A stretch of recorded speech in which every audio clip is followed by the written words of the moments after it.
Hi boys and girls, now it's time for part 2 of the video. This one is going to be something different because it's not an art and craft and it's not a story. This is going to be a sensory adventure. So I would like to introduce to you my activity that I came up with the idea when I was doing the arts and crafts, sand, and then we were talking about dinosaurs, and I thought, I wonder if the children would love to be an archaeologist for a day. Now, what's an archaeologist, you ask? An archaeologist is someone who studies bones, specifically dinosaur bones. But it's not like dinosaur bones just kind of show up where they are and go, hey, here I am, study me. No, they have to dig for them. So that gave me the idea for the activity that we're doing today. So I'd like to present Digging for Dinos and Treasures. For this activity, there's going to need some preparation. But the things that you need will be the following. A container, because it might get messy.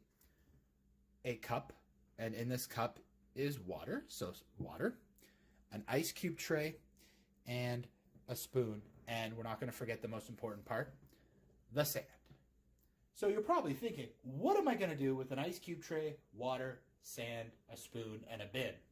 Well, for those of you that know me, know I love putting things in water and freezing it. It can be an adventure of digging out from the Arctic tundra.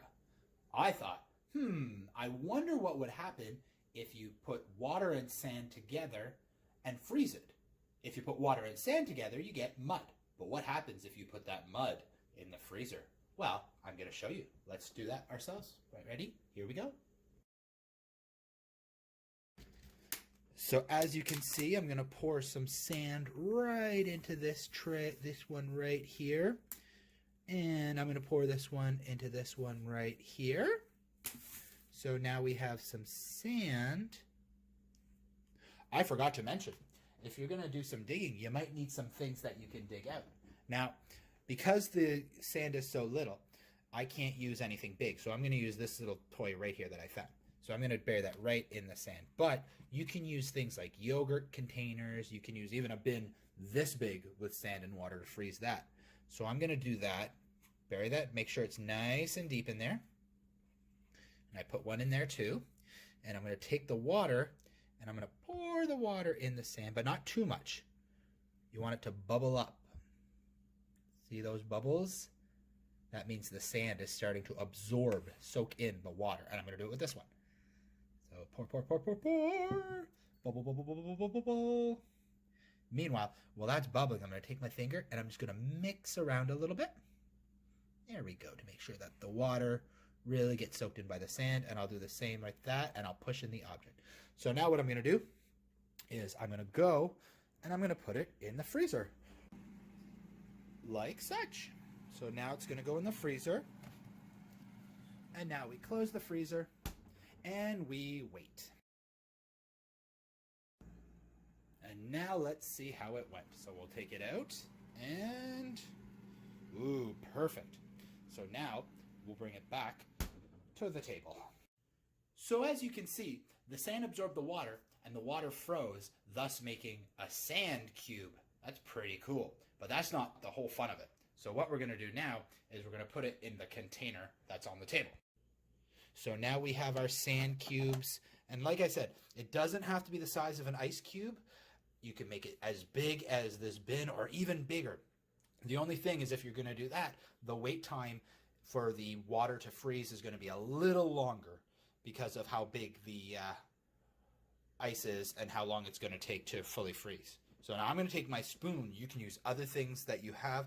I'm going to start chipping away like an archaeologist. I'm going to discover what I can find. Don't get frustrated at first because it'll be really hard, but you keep at it. This is why I have the bin. That way, if it does get messy, it can stay in the bin. So I'm going to keep chipping and chipping and chipping and chipping until, haha, I found it. There's the treasure that I buried in the sand. So this activity can last anywhere from 5 minutes, 10 minutes, to even probably a whole hour, depending on all the things that you bury. Because a bin like this, you can bury dinosaurs, you can bury parts of a machine that you can put together, you can bury cars, you can bury all sorts of things. Either way, it'd be a lot of fun to have, and it's a lot of fun to do. So I hope you enjoyed that activity. I know I had a lot of fun making it, and even more fun getting to get my hands all messy and getting to feel the sand, and I get to explore the things that were in the sand.